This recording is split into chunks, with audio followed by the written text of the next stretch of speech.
자, 시작합니다. 교재 어디를 보느냐면 법률행위 성립요건, 효력요건에서 성립요건 2번 효력요건. 당사자 가불을 말해요. 매매계약 당사자 가불은 의사능력이 있어라, 행위능력이 있어라. 이 행위능력은 법률 행위능력을 말해요. 행위능력이란 게 뭐냐? 법률 행위를 혼자서 온전하게 할 수 있는 능력이에요.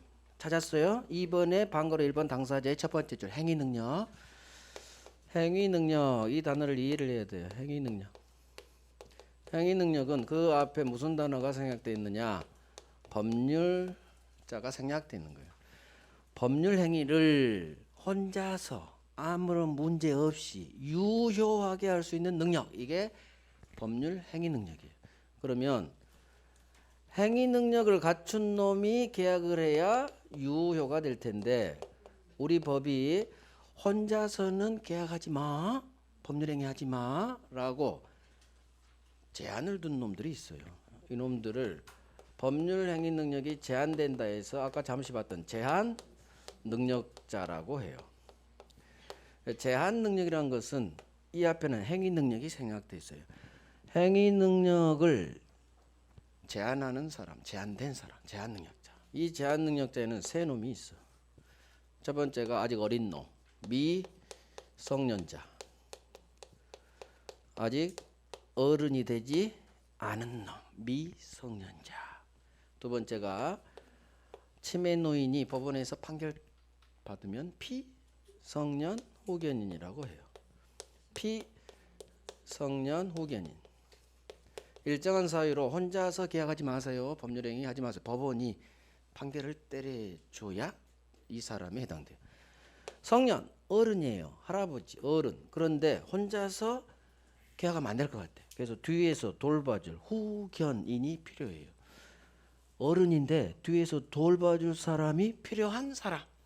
피는 당할 피자예요. 그래서 뒤에서 돌봐줘야 돼. 피성년 후견인. 그 다음에 한 놈이 더 있어요.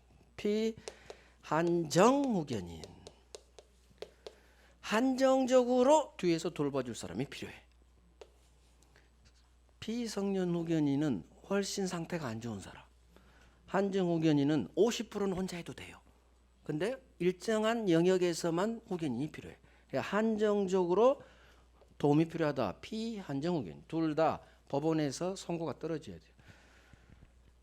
이 세 사람이 우리 민법상 법률 행위 능력이 제한되는 사람이에요. 제한 능력자. 그러면 미성년자, 우리 시험은 주로 미성년자가 나오는데 17살 미성년자가 계약을 했다. 아까 봤듯이 일단은 유효지만 제한 능력자가 한 법률 행위 부모 동의 없이 혼자 막 했을 때 일단은 유효지만 취소할 수 있게 해줘요.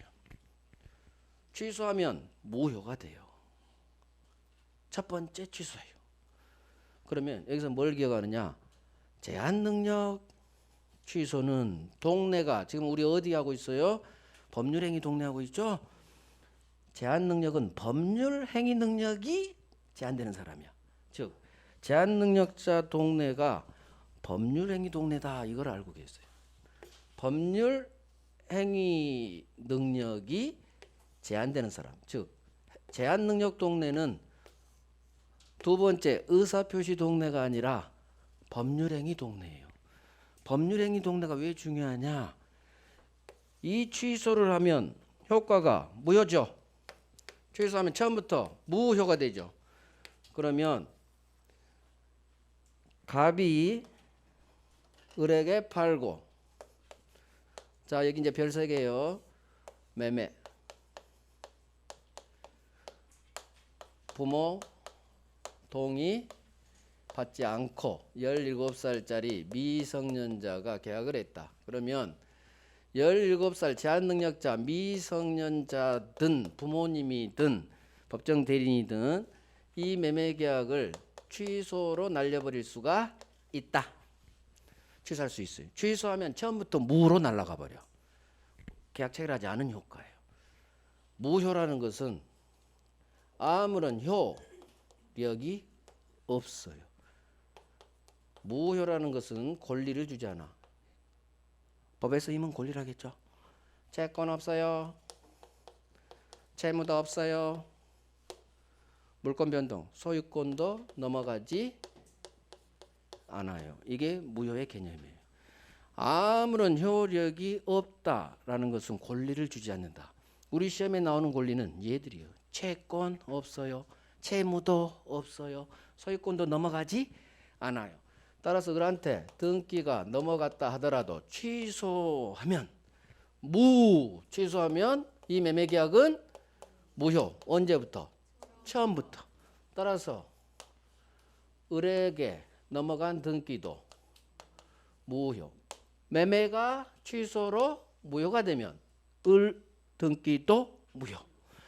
무효는 을은 소유자 등기되어 있지만 소유자가 아니다. 소유자는 여전히 갑. 따라서 갑은 취소한 미성년자 갑은 을을 상대로 소유권에 기한 물권적 청구권으로 돌려받을 수가 있다. 그 다음에 무효 효과. 이건 소유권으로 찾아가는 거고 채무가 없기 때문에 아직 등기를 넘겨주기 전에는 채무를 이행하기 전에는 이행할 필요가 있다 없다? 채무는 이행한다고 했죠? 권리는 행사하고 채무는 이행해야 돼. 근데 아직 이행하기 전이라면 채무가 없기 때문에 넘겨줄 이유가 없지. 뭔데? 이행할 필요가 없어요. 그런데 이미 등기를 넘겨줬네? 아파트도 인도해 줬네? 이행한 후라면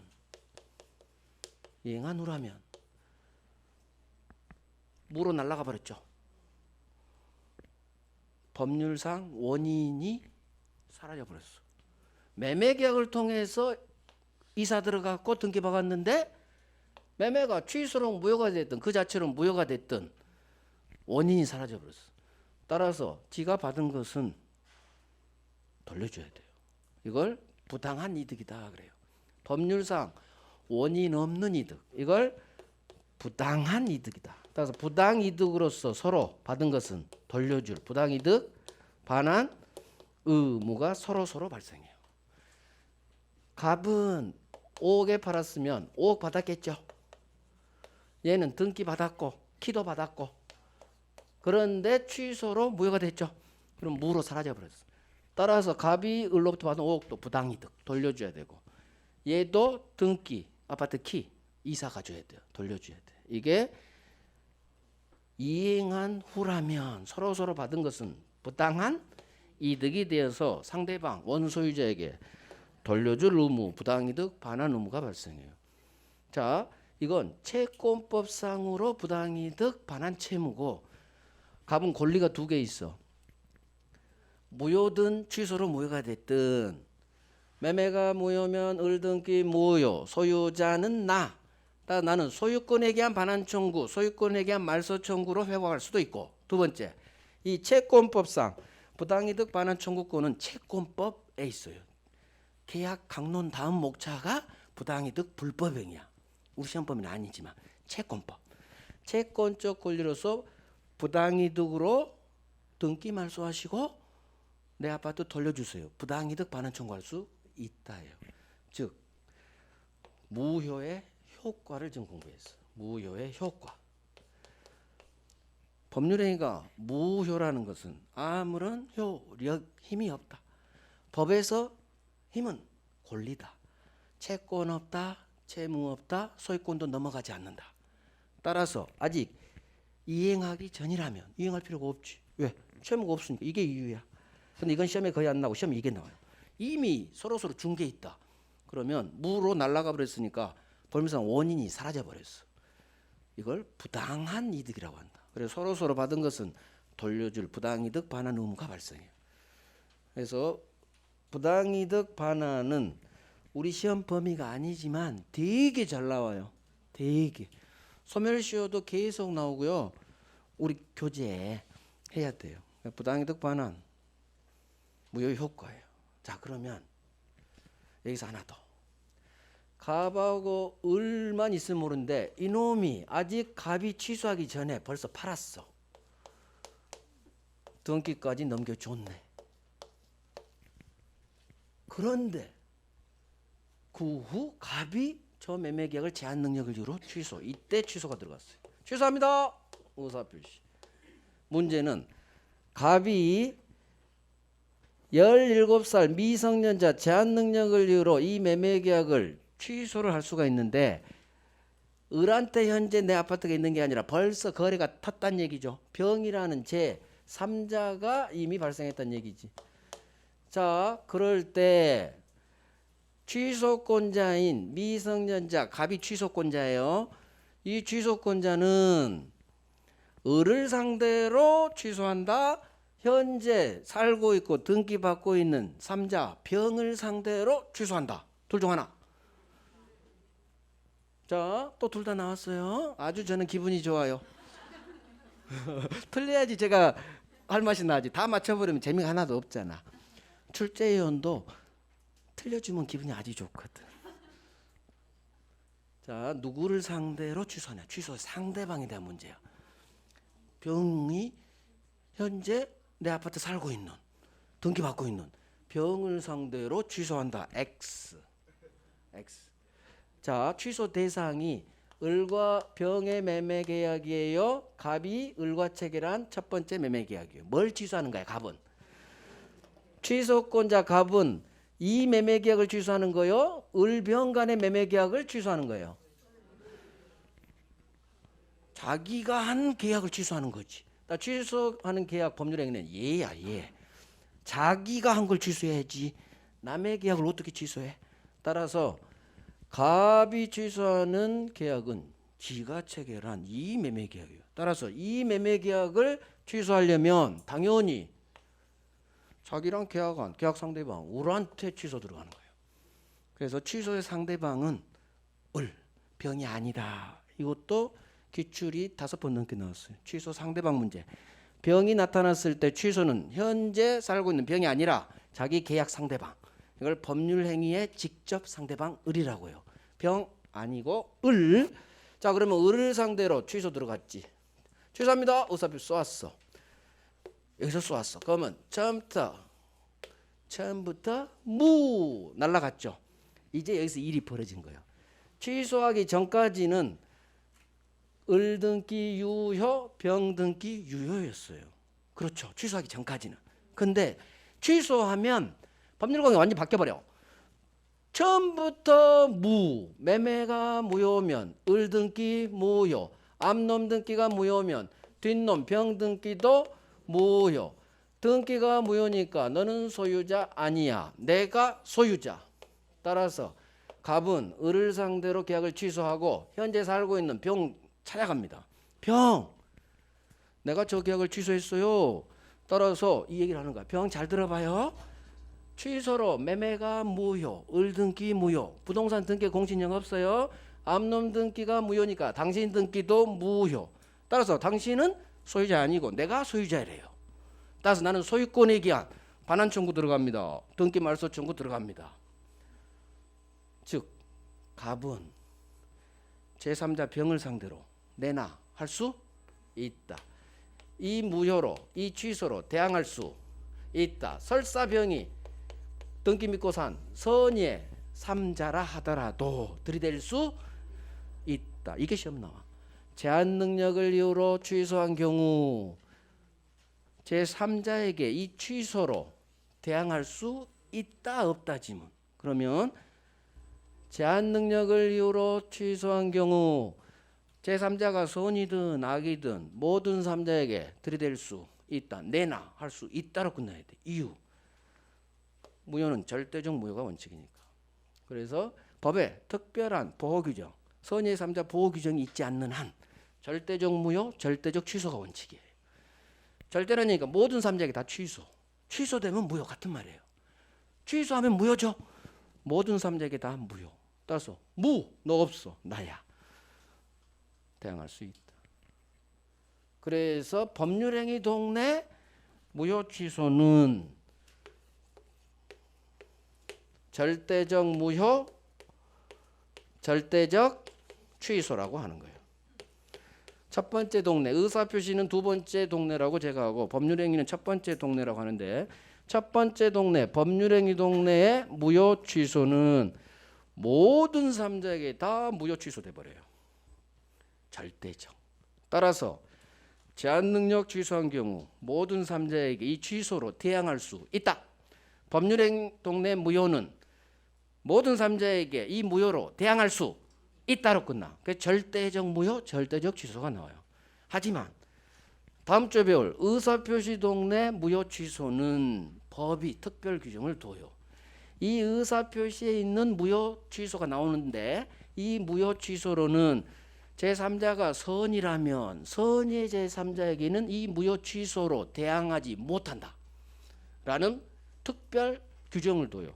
이 법 조문에 따라 의사표시 동네는 두 사람 갑을 사이에만 무효 취소되고 제3자가 선이라면 무효 취소로 들이대지 못해.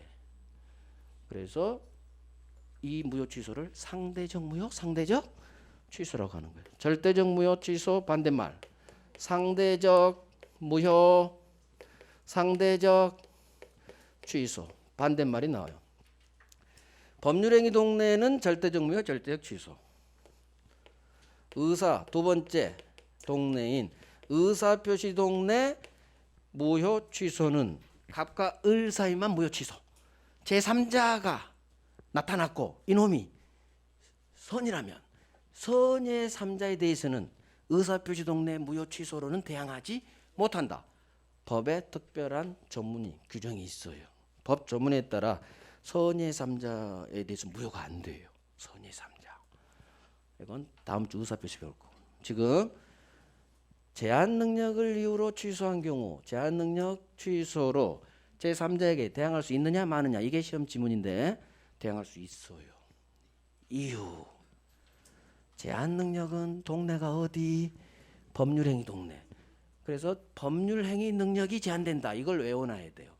법률행위 능력이 제한된다. 따라서 제한 능력 동네는 법률행위 동네. 법률행위 동네니까 절대적 무효, 절대적 취소 이렇게 연결되는 거예요. 절대적.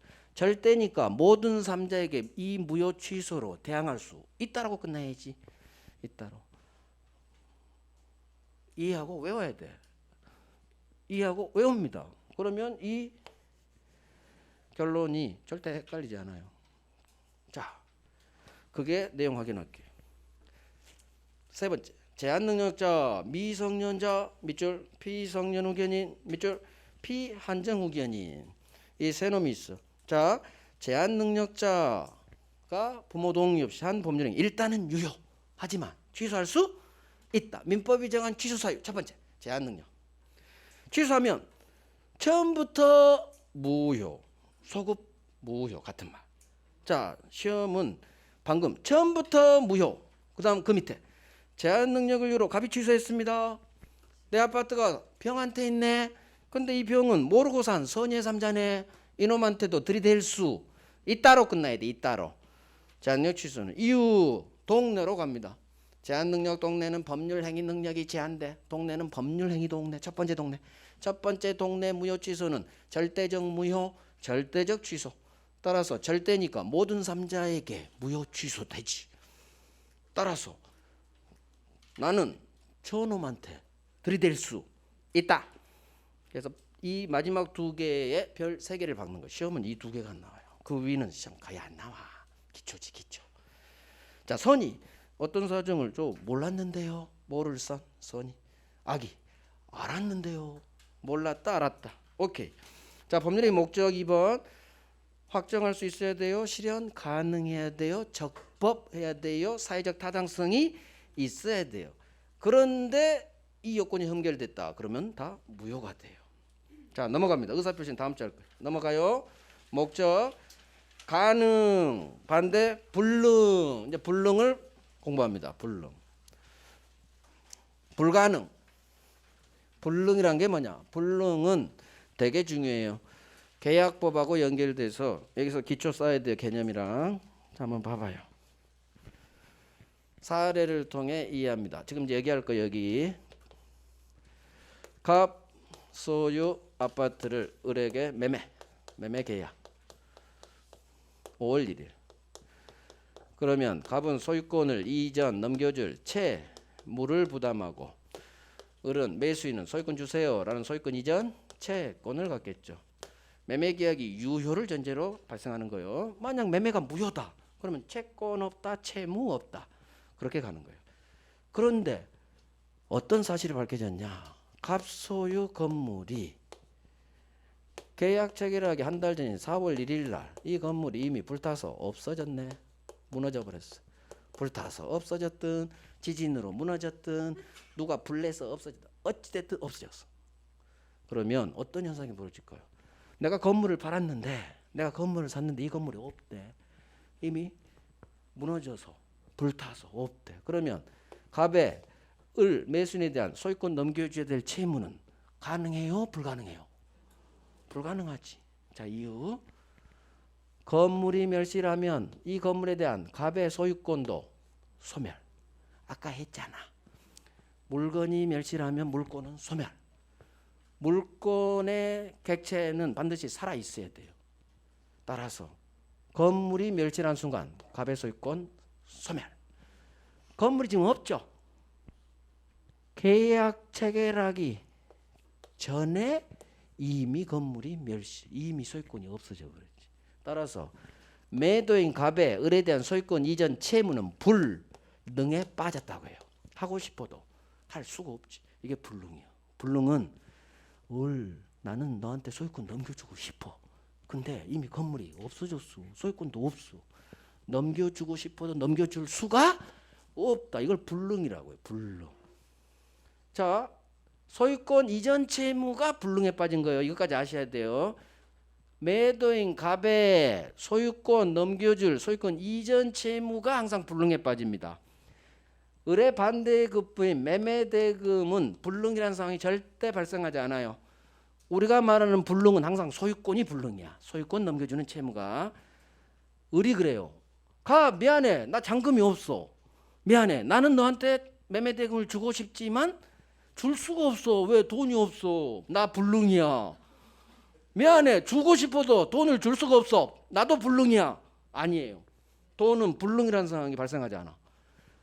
법이 그래. 너는 돈이 없지만 한국은행에 돈 많아.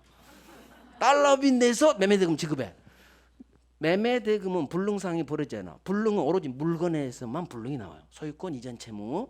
그래서 매도인 갑의 소유권 이전 채무는 불능에 빠졌다. 자, 불능은 두 가지 종류가 있어요. 그 시점. 계약 체결하기 전에 이미 멸실해서 계약 체결 당시 기준이에요. 모든 법률행위 성립 당시 기준으로 보니까 이미 불능에 빠져 있지. 처음부터 불능이었네. 그래서 이 불능을 무슨 불능? 태초부터 원시적 불능 그래요. 처음 시자야. 처음부터 불능이네. 왜? 계약 체결할 때부터 건물이 없었지. 그러면 물어요. 갑, 너는 왜 건물이 이미 사라졌는데 계약서 썼니? 그럼 갑은 그래요. 저도 몰랐어요. 건물이 없어졌는지. 그럴 수 있겠죠. 또는 알면서도 사기치려고 했을 수도 있고. 그럼 뭐 경우 수에 따라 달라. 어찌 됐든 계약 체결하는 이 당시부터 건물이 없는 거야. 처음부터 불능, 원시적 불능.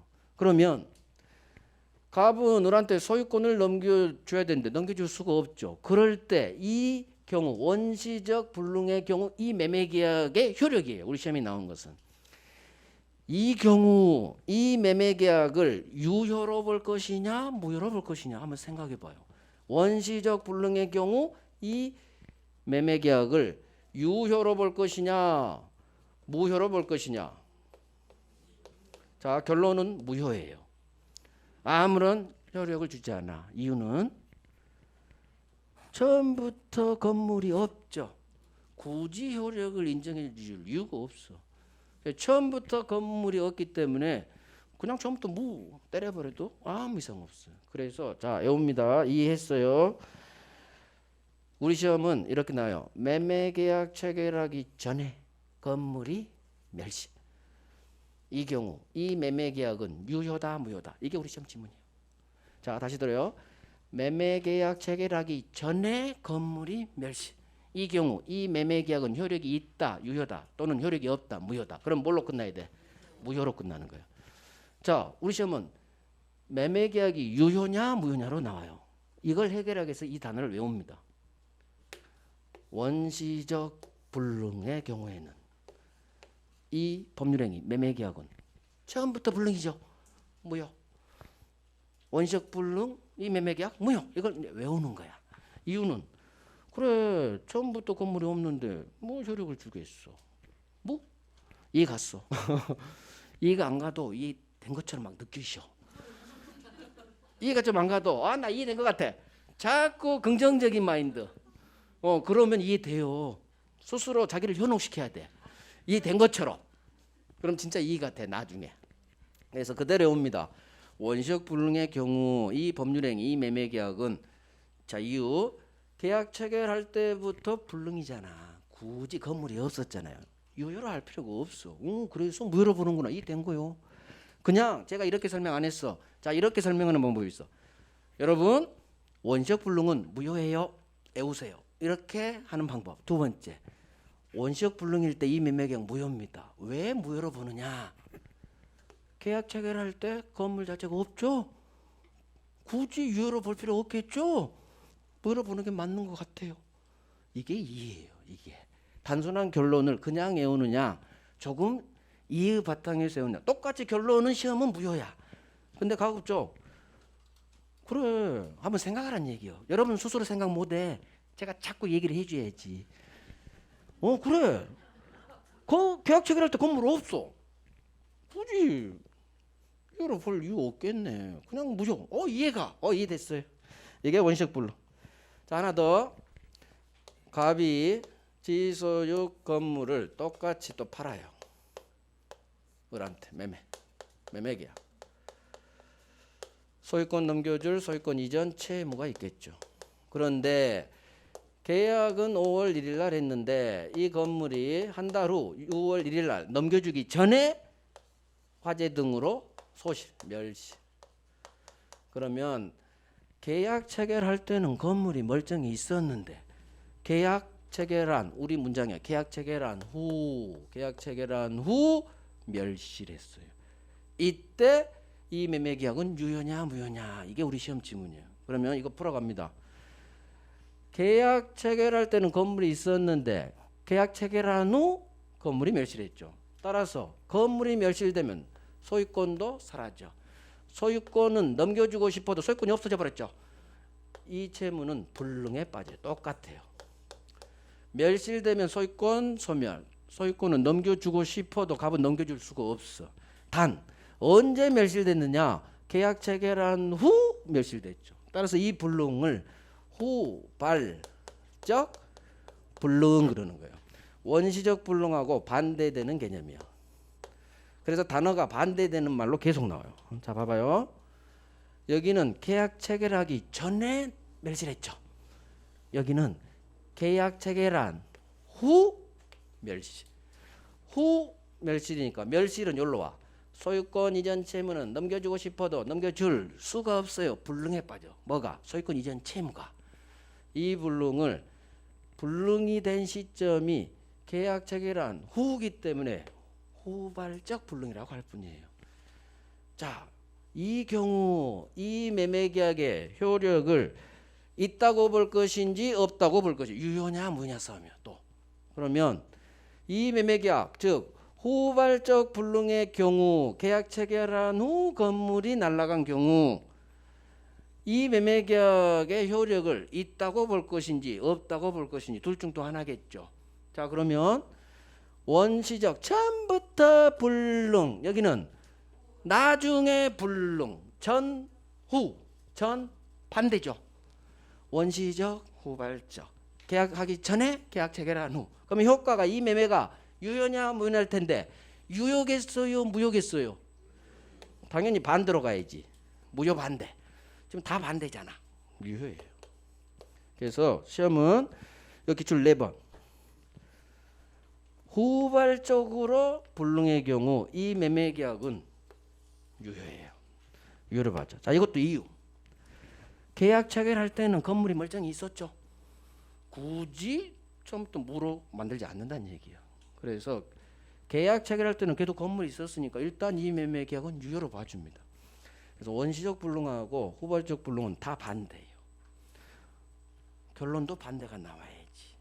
그래서 외웁니다. 원시적 불능 무효, 후발적 불능은 유효예요. 이 매매 계약이 유효. 그래서 이 경우 비록 이 매매 계약은 유효지만 그러면 을한테 소유권이 있어야 되는데 있을 수가 없지. 왜? 불능에 빠졌으니까. 매매는 유효지만 뒤 등기 박아도 소유권 취득할 수가 없어. 이유 건물이 없잖아. 그래서 별도의 해결 방법이 필요해요. 매매는 유효지만 이 갑과 을 사이 법률 관계를 어떻게 처리할 것이냐. 그게 이 계약 체결 후 건물 멸실됐을 때 법률 관계. 여기가 이제 어마어마하게 중요하다는 얘기지. 이게 계약법하고 연결돼요. 채무불이행 위험 부담이 여기서 나와요. 그래서 이건 나중에 1월 달에 할 거고 또는 지금은 가장 기초. 계약 체결하기 전에 멸실. 단어로 외워요. 원시적 불능. 원시적 불능이란 말 우리 시험 지문에 뜨지 않아요. 이 매매 계약이 유효냐 무효냐만 또 그럼 머릿속으로 원시적 불능 매매 무효 이런 식으로. 자, 교재 정리할게. 가능해서 원시적 불능이 뭐냐? 예를 봅니다. 매매 계약을 체결하기 전에 이미 건물이 화재 등으로 소실 불탔 소자예요. 그러면 계약 체결 전에 동그라미. 계약 체결하기 전에 소실 밑줄. 그러면 이 경우 이 매매 계약은 밑으로 가요. 무효 동그라미 무효. 이런 불능을 원시적 불능이라고 한다. 소유권 이전 채무가 불능에 빠진 거예요. 그런 것은 나중에 연습장에 연습을 하시라는 얘기예요. 그래서 우리 시험 지문은 그 예가 나온다는 얘기예요. 매매 계약 체결 전에 건물이 화재로 멸실된 경우 이 매매 계약은 유효다 무효다. 그러면 빨리 머릿속으로 전 멸실 원시적 불능. 처음부터 불능 무효로 끝나면 맞는 지문. 자, 후발적 불능 예 봅니다. 매매 계약을 체결한 후 멸실됐죠. 따라서 소유권 이전 채무 똑같이 불능에 빠졌어. 하지만 이 매매 계약은 유효예요. 이유 계약 체결할 때 건물이 있었으니까. 이런 걸 후발적 계약 체결 후 불능에 빠졌다. 후발적 불능. 그래서 원시적 불능 무효, 후발적 불능 예를 통해서 각 별 3개씩이에요. 기출 3번 이상씩 나온 놈들이요. 자, 적법. 오늘 적법까지 볼게요. 법의 규정이에요. 법에. 우리나라의 법이 얼마나 있는 것 같아요? 공포된 법전이. 법률이. 응? 얼마나 법률이 있을까요? 자, 봐봐요. 민법, 공법, 공시세법, 중개사법. 우리가 배우는 4가지 과목이죠. 그러면 나머지 법이 얼마나 있을까? 여기까지 있을까? 여기까지 있을까? 여기까지 있을까? 여기까지 있을까? 이 정도 돼. 아마 더 될 수 있어. 이거 2배. 즉 법이 그만큼 많다는 얘기예요. 되게 많아. 그래서 법전이 요만큼 두꺼워. 대법전 해가지고. 법이 그만큼 많아요. 그러면 이 법률 규정, 그 법에 있는 법 규정들이 있죠. 제1조, 제2조. 법에는 종류가 2개가 있어요. 법은 우리 국민들 지켜야 돼요? 안 지켜야 돼요? 지켜야지. 그게 준법이죠. 국민들 반드시 지키세요. 이게 강행 법 규정이에요. 국민들을 강행적으로 구속해요.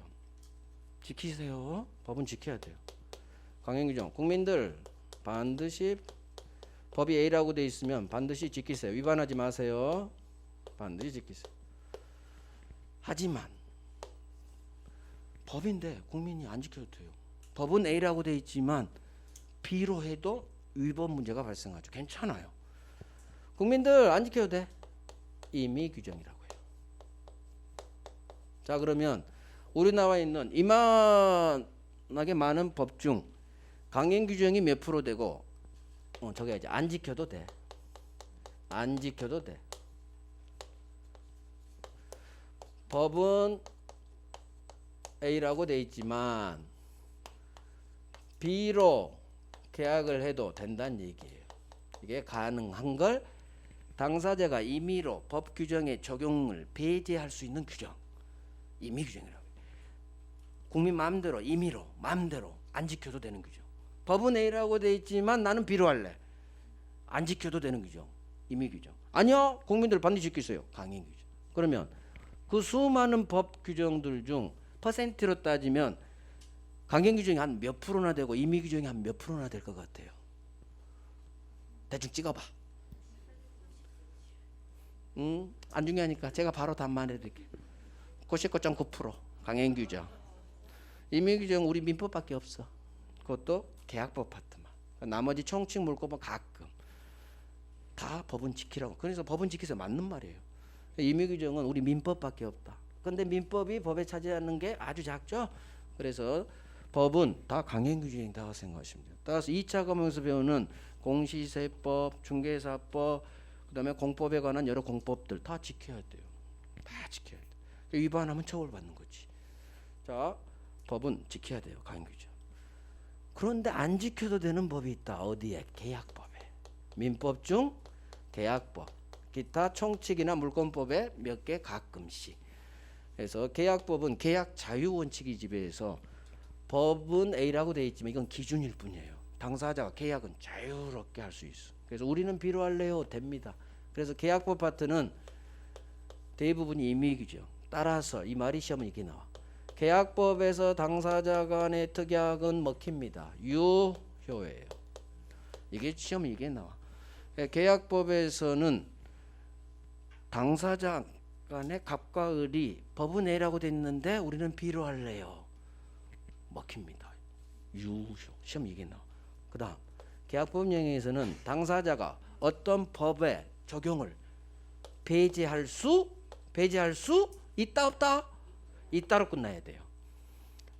왜? 안 지켜도 되니까. 나 안 지키고 B로 할래. 같은 말이야. 계약법에서 당사자의 특약인 유효나 법은 A지만 이거 배제하고 나 B로 갈래요. 같은 말. 그래서 우리 시험 지문에 동시행 항변권 계약법 총론이나 이 규정 배제할 수 있다. 맞는지 뭐. 해제 불가분성에 관한 규정 당사자가 다른 특약 정할 수 있다. 법과 다르게. 맞는지 뭐. 다 맞는 지문이야. 당사자 간에 이 법 규정의 적용 배제할 수 있다. 계약을 걸었어도 계약금 그거 적용 배제할 수 있다. 그 특약 유효. 다 유효로 끝나요. 그러니까 이런 걸 세트라고 그래. 밀어버리면 돼. 특별히 임대차와 관련해서 몇 가지 강령 6개 강령 빼놓고는 다 임의 규정이에요. 임의 규정이니까 법은 A라고 돼 있지만 당사자 간에 비로하다는 특약 먹힌다. 해당 법 규정 적용 배제할 수 있다. 이 말이 맞는 지문에 해당된다는 얘기예요. 시험에 이게 나온다는 얘기예요. 계약법 규정은 대부분이 임의 규정이기 때문에 당사자 간의 특약 먹힌다. 유효. 법 규정은 A라고 돼 있지만 우리 B로 할래요. 이 법 규정의 적용을 배제할 수 있다. 하면 맞는 지문인 거예요.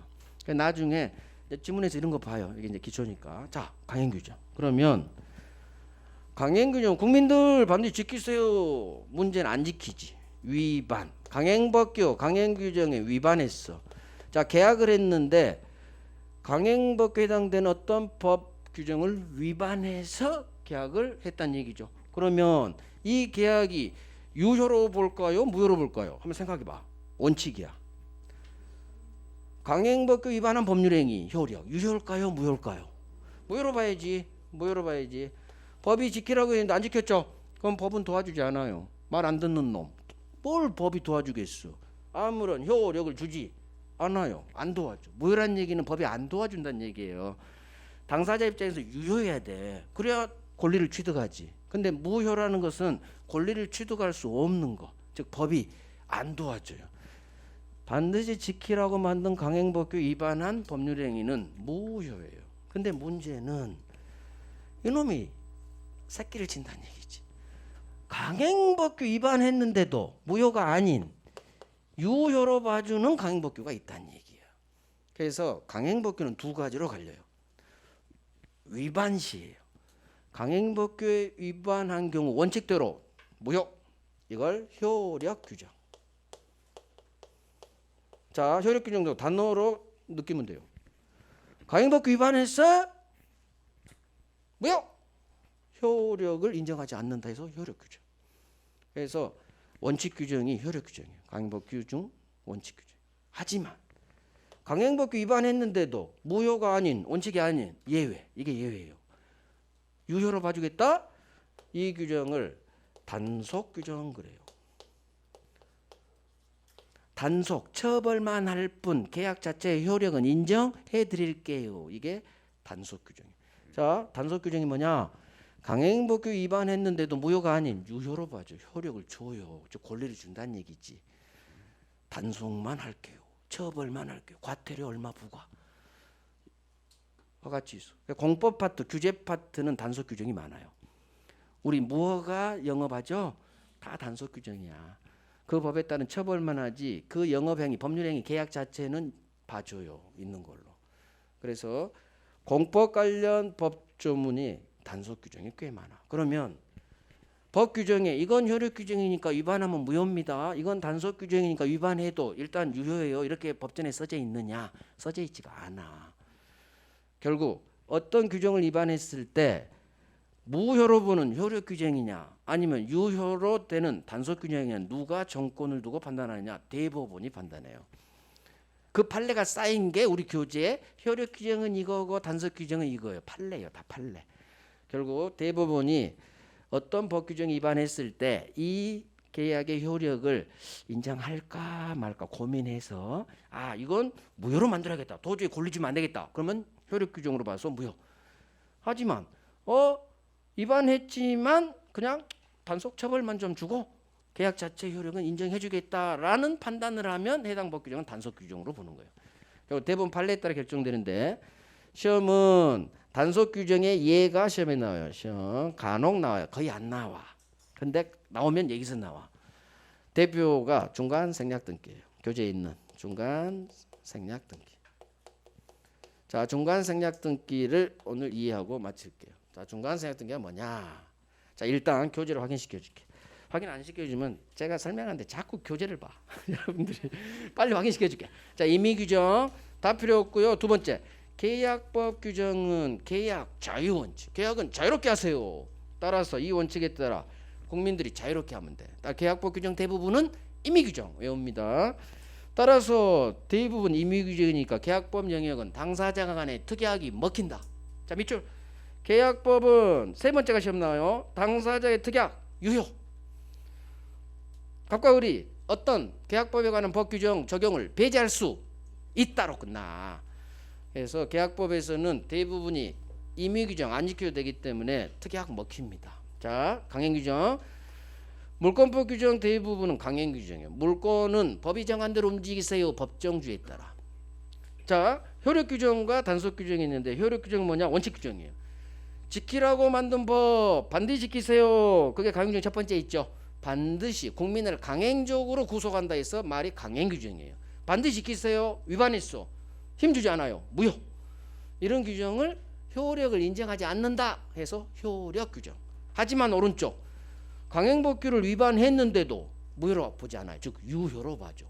단속만 할 뿐 계약 효력 자체는 인정해 주겠다. 단속 규정이라고. 됐죠? 다 됐어. 거기 얘가 중간 생략 등기 있죠. 이것만 하고 마칠게요. 자, 봐요. 중간 생략 등기는 아까 봤던 물권 총론 등기 파트에서 한 문제짜리로 나오는 애예요. 지금 개념만 볼게요. 갑이 등기 박혀 있는 부동산 토지를 을에게 매매로 팔아요. 그런데 을이 다시 바로 병에게 어떻게 팔게 됐어. 제2 매매. 이걸 전매라고도 해요. 자, 그러면 우리 법 규정이 어떻게 되어 있느냐? 을이 갑으로부터 사서 다시 제3자 딴 놈한테 병한테 팔 때 우리 법은 을 매수인 당신은 갑으로부터 소유권 이전 등기를 하시고 다시 병에게 등기를 넘겨주세요. 이런 식으로 법이 규정을 해놨어.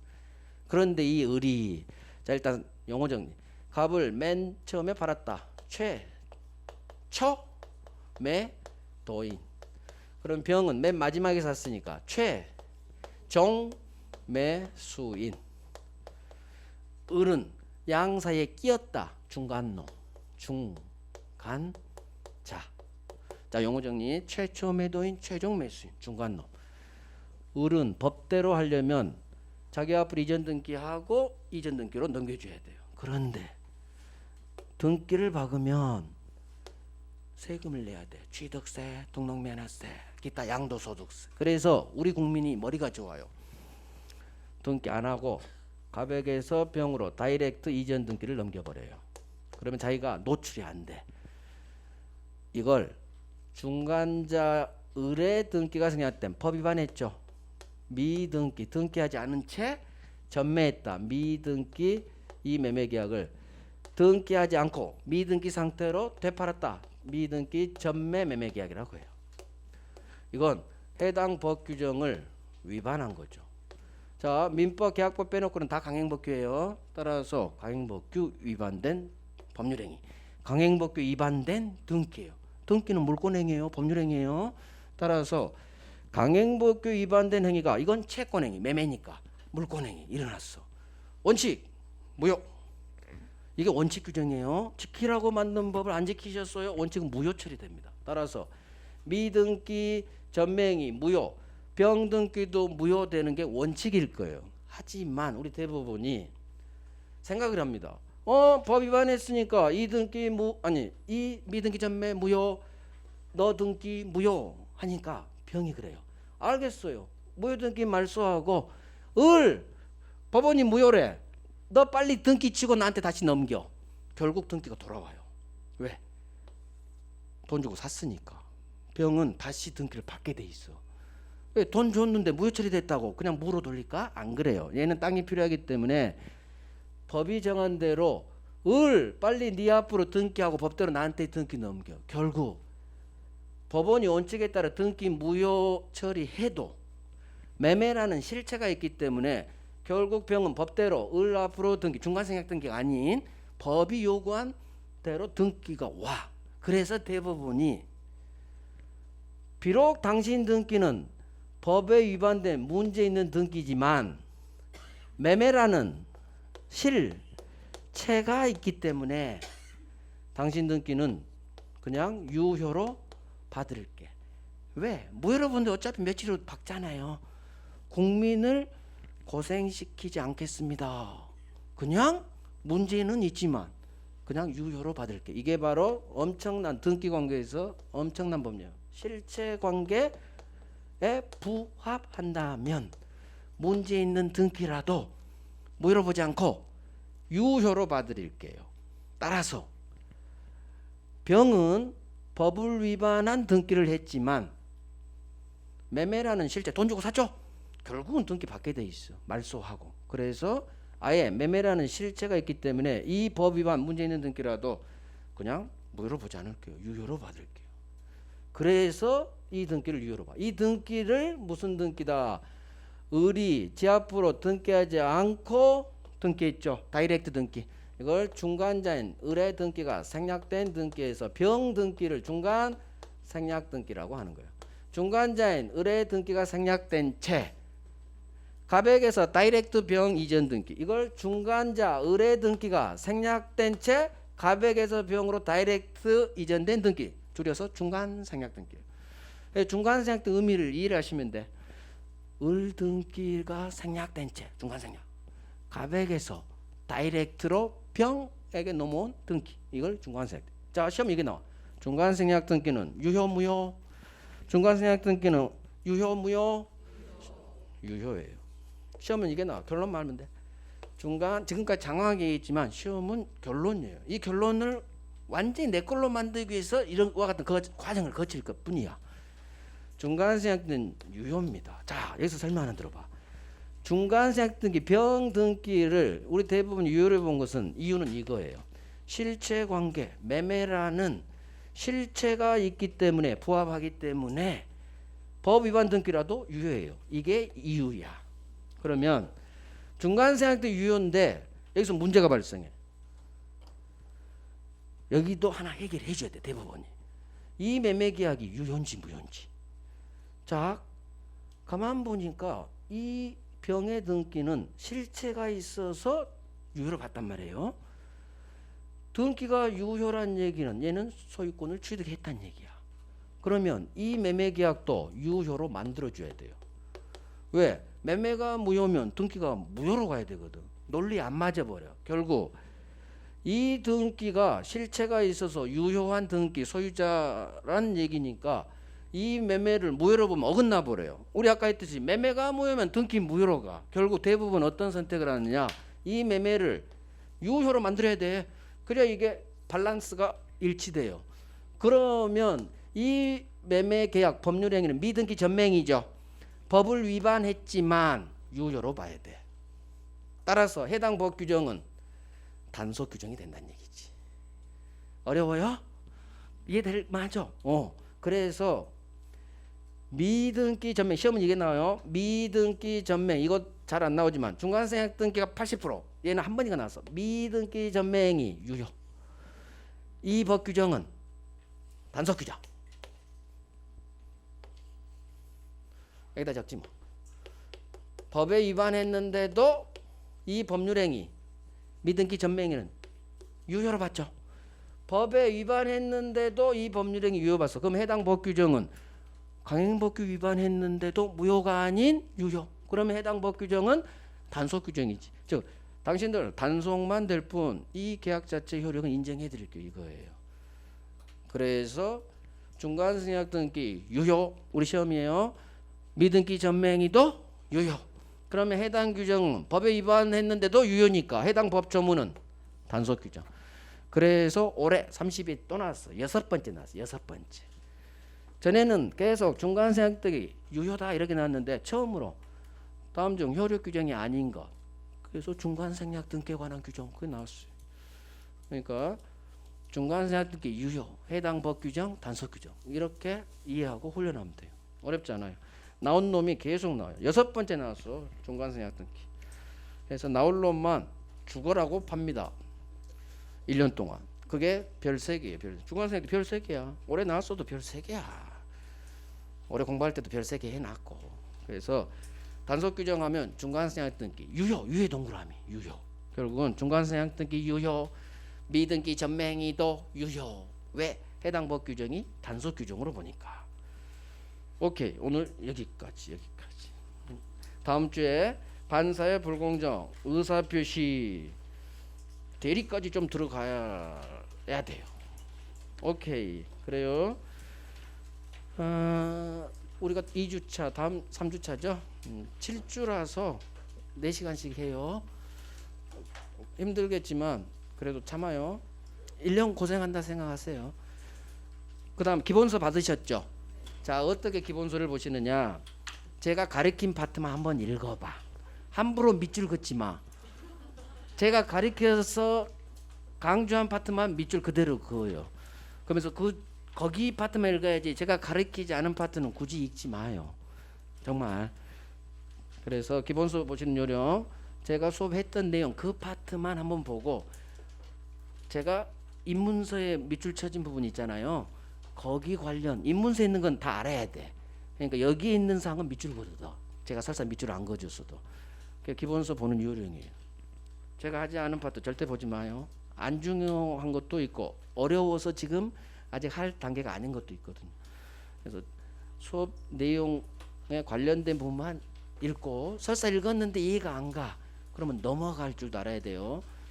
계속 본다고 해결되지 않아. 한 바퀴 돌고 2바퀴 돌고 3바퀴 돌면 지금 이해 안 된 게 나중에 이해가 돼요. 마지막 시험 하루 전까지 이해돼요. 진짜 마지막까지 이해되는 거예요. 그래서 절대 마음 조급하게 드시 마시고 책 내용을 읽었는데 뭔 말인지 모르겠어. 절대 고민하지 않습니다. 그냥 다음으로 넘어가야 돼.